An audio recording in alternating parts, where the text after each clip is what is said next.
lecturers I've got. And the boy went in for the BBC. Now, I thought the question was quite relevant. I know a couple of boys on my timeline didn't think it was, but the guy went into a room and he said to them all, "Do you know who Michael Jackson is?" Right? So these boys went, "Oh, is it the president of America or something?" Never had a clue, just... it's beside their capital city, this college on outskirts of it, and you see them arriving for it, they're all just very sterile placement, but you could make it a show what you wanted, but you seen them talking to the lecturers who worked there. They were Christians, and somebody showed them like the North Korean death camps, concentration camps, whatever you want to call them, and the pictures were fucking harrowing, like cartoon sketches sort of thing. So it's only for all for now, but it's an interesting reading it. They've got them all, they wear suits every day, and they're up at 6 in the morning, they go and do a bit of physical exercise, and then they have their breakfast, they jog with suits on, going for their breakfast and all that. Aye, they jog with their suits on? Aye, I tweeted a picture earlier on, they're out doing exercise, they all wear the same suits and all that, aye, but a couple of them were opening up to the guy, but the BBC boy said he was under observation all the time, and if any of the students said more than a few words, they were sort of like chaperoned away, sort of thing. He spent a week with them, and he said that the capital city at 11 o'clock at night, most of the primary lighting in the city goes off because of, like, I don't know, cost cutting or whatever, but the university lights stay on. And it showed you, there was an American lady there, and she ended up 2 weeks after the filming was complete. She left, I think, under her own accord, and also she didn't make her agenda, sort of thing. She was giving them too much liberal information. But it's a good wee watch, mate. I watch programmes like that if I'm interested. That sort of floated a bit off there years ago. But that's talking about programmes, I thought you were doing a programme. I was watching the ball Keith Floyd. He was on a boat. You should have seen the stadium. He was getting drowned. He was getting drowned by the water, and he was doing a pick and mix of fucking fish out of the boat. Where was he? Northumbria. I'm sure it was Northumbria. He was up in Northumbria. He was in the North Sea, and he was getting battered about. And he made a fair point. He says, for us in the film crew, I mean, give him his due. I mean, most other chefs would have been out the window. He said, "Oh, not enough for this." But he's standing there, and the water's coming in for all ends, and he's getting drunk it. He's like, "But you need to think, we're only doing it just this once. Fishermen have to do this. People at sea here have to go out in that conditions all the time, don't they? Fuck that for a living." I mean, can I ask you? I mean, I've always joked about it, right? But what was the most harrowing time when you've been out at sea, or whereabouts were you? I mean, was it Pacific, or whereabouts were you? See that Cape of No Fucking Hope, or Bob Hope doing the boat in the fucking South Africa? I used to hear how bad that was. I mean, what's the worst part of the world for water, and how fucking freaky have you ever been? Believe it or not, right, and I know a lot of the boys listening to Ireland, see the Irish Sea's quite temperamental, believe it or not, but obviously if you're going over the Irish Sea, it's usually in a ferry that's got stabilisers, which are large rods that go out in the bottom of the ship, and they'll take a grip on the water, sort of thing, to keep you steady. But when you're down to the Cape of Good Hope off the South American coast, like the Cape Horn, etc., what you've got is at the bottom of the world. Like a wave can start in New York, and if it dodges Bermuda, it's not going to touch land until it reaches Ireland, and the ones that dodge Ireland will hit the western isles of Scotland. But when you go to the South Atlantic, I've been in Force 11s, that's 50, 60 foot waves, and these waves just keep going because there's nothing, no but a land or any rock to stop them. They just keep going around the world, mate, So it just depends where you go, Tom. I've sailed in the Arctic Circle, the South Atlantic. The Pacific, I was very lucky. The Pacific was very calm, and the few things I sailed on it, sort of thing.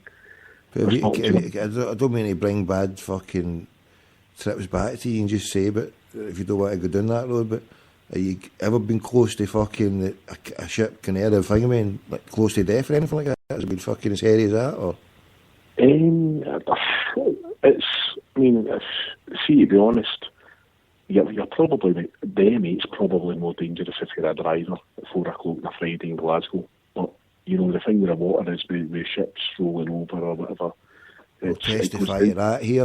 As being an expert at doing that running a Friday, I mean, the amount of near misses that you would have, 3 or 4 near misses by the time you got to 5 o'clock if you started at 2 o'clock.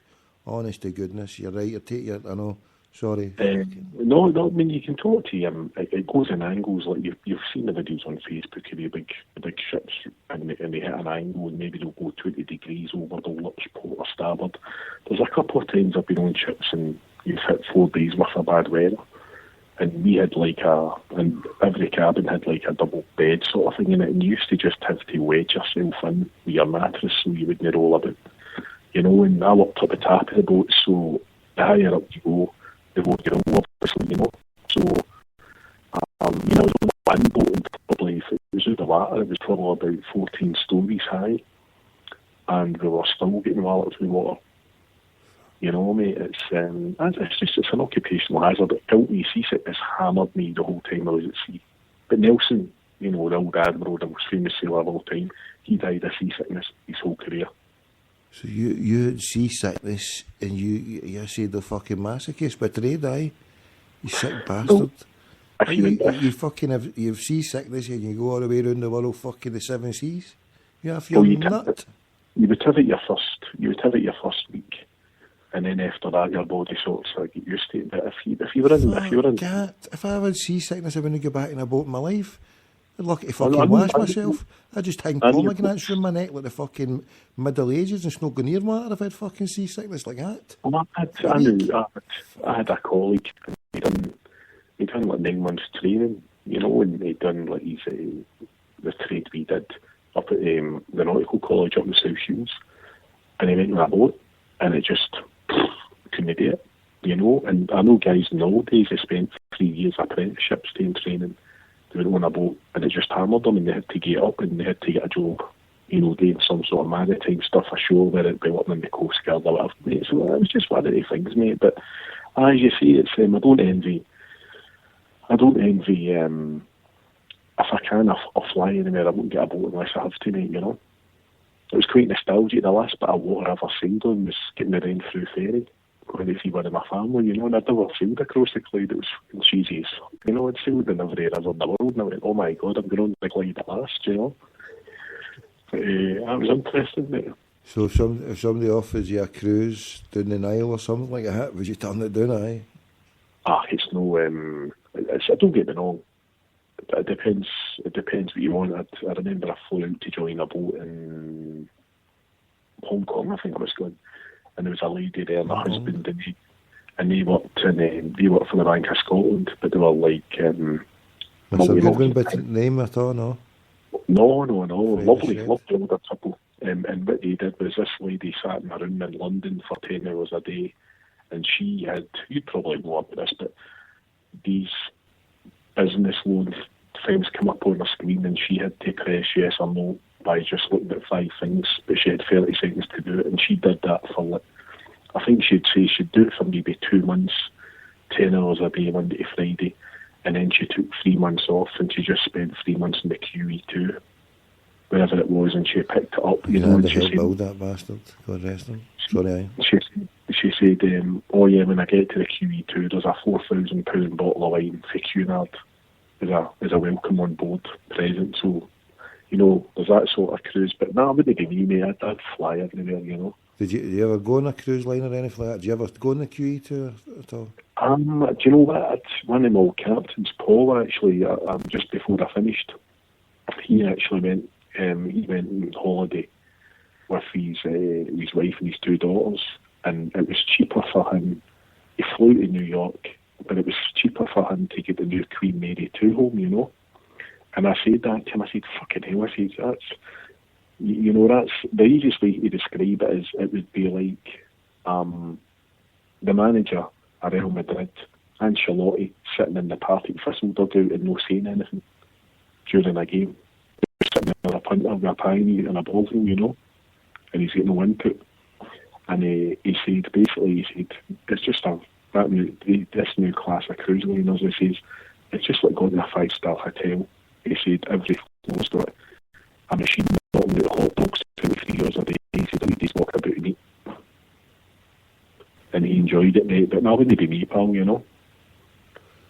No, well, the only one I would have went on was, I did feel jealous when we were doing the last one, the QE2, only as I say because my granda had helped build the bloody thing, and John Brown's in the Clyde. And I wouldn't have mind going the last voyage, or one of the, well, maybe not the last one, but one of them anyway before they put it out. But where is it stationed? It's stationed out in the Middle East, is it now? Or where did they put that? It's a shame actually that there was a train. I thought that I think at one time they wanted it back in Clyde Bank, and then maybe down at Greenock, you know, getting it on the Clyde as, you know, being a Clyde built ship and that. And a company bought it, and it's lying in Dubai now, and they were going to turn it into a hotel, but alas, due to what's happened with the economy out there, well, I suppose it's a global phenomenon, but it was lying derelict, and the longer it lies there, and the worse state it's going to come in. But I think somebody had bought it, and they were maybe looking at moving it on again, mate. But she was when I was at sea, but a few ports in the world where we put it, and you always seen her, like, she was a beautiful old ship, you know. Aye. And I mean, in comparison to that one, to the new breed of liners, I mean, was the reason why they decommissioned it? It was just like different class altogether. It was a well outdated type thing then, aye. I suppose now she's out of service, you can see it, but behind every bulkhead, like the panel on the ship, a wall you would call it if you were a landlubber, behind every bulkhead with a QE2, it was just full of cockroaches. It was just full of cockroaches? Aye. You know, well, just it's damp, it's warm, it's ideal, you know. A cockroach gets on it, I mean, a ship's a living entity, you know, there's rats on them and all that, mate, you know, so... How the fuck do they go on? How do you get rats? How is that a fucking living entity? What are you fucking all about? And an animate object is an living entity. Now you're changing nature here, what's going down? No, but I mean, obviously, if you ever see an old program of it, and if you see the ropes on a ship, they've usually got a metal guard on them called a rat guard to stop rats getting up. Hold on. How do rats get on a boat in the fucking first place? Well, if you imagine, say, a ship tied down in the 60s at the Brimelaw, okay? Aye. You know where the Glasgow Pool was. What you've got is where the ropes go out for the ship, the eyelets, when they're tied around the bollards, there's got to be a hole for the rope to go down to get secured to land. And basically the ropes lie there, you know, maybe about, depending, if you're far up the Clyde, maybe about 8 ropes out. And then you've seen rats walking about Glasgow, so the rats will just, you know, smell the food. Don't walk about, they fucking crawl about like a cunt. You don't walk about, they're fucking verminous cunts. I mean, but hold on, like, I mean, once, can you know, put the fucking, once you're at sea, but I'm talking about once you're at sea, can you know, kill the fuckers and that's it? I mean, put the rat poison down, they're fucking gone, kaput, and then there's no more. I mean, is that... Oh, I mean, we were on... I mean, I think I was in Dubai working, and we actually had a rat's nest on the boat, and the things out there were about the size of a fucking fox, you know, and just let it go near them. So we had a wee unwritten rule. There's a wee bit of food papped in the arse end every day, and the rat never came forward to do it. So I think we went into Dubai, and we gave it a day, and then we just dismantled the nest, and it went to different places, you know. To go back to your original. Phone back, just cracking up a wee bit. Right. So we've jumped to other place. We're talking about Ratatouille. Shipbuilding on the Clyde. Q2. Right. Hopefully we get a better line here. Hello. How you doing there? Better now. On you go, what are you saying? No, to go back to your original point of the concept, if you remember, like the time of the Titanic, the captain was like, you know, the master commander of every ship, and he ran everything, cruise liner, battleship, whatever it was. But with the modern phenomenon of cruise liners now, it's the hotel manager who runs the boat. You know, so everybody, when that Italian cruise liner, God rest their souls, I hope that get killed in that, the captains get 4 stars or 4 badges, and the hotel director has got 5 or 6. and he's actually in charge of the boat. You know, it's